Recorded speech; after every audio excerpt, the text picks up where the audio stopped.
যখন গুজবটা সোশ্যাল মিডিয়াতে ছড়ালো যে দুজন মৃত্যুবরণ করেছে,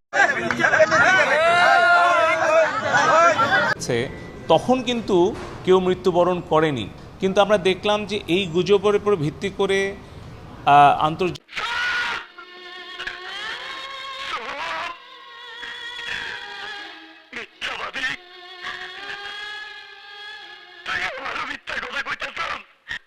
কিছু মাধ্যম এবং এমনকি কিছু রাষ্ট্রের মুখপাত্র তারাও এটাকে কিন্তু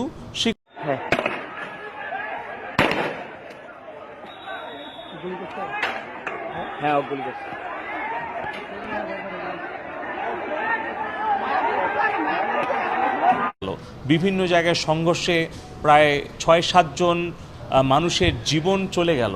এই যে ৬টা বা ৭টা তাজা প্রাণ চলে গেল, এর জন্য কি ওই ধরনের মিথ্যা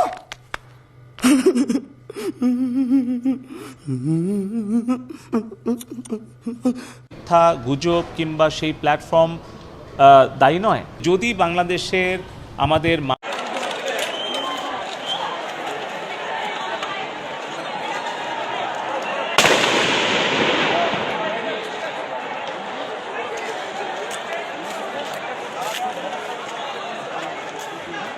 দূরে থাকেন, গুলির সেলও কিন্তু অনেকে দূরে থাকেন। মানুষদের নিরাপত্তার কথা তারা বিবেচনায় না নেয়, বাংলাদেশের আইন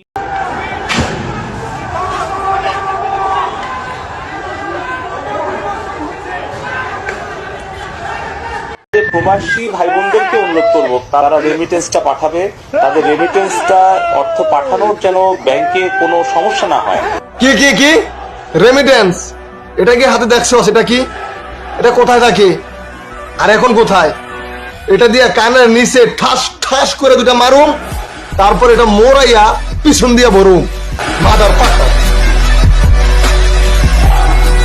ধর্মীয় মূল্যবোধ এবং সামাজিক শৃঙ্খলার প্রতি তারা নজর না দেয়, তাহলে কিন্তু সরকারের পক্ষ থেকে আমরা কঠোর তাদের বিরুদ্ধে ব্যবস্থা নিতে বাধ্য হব।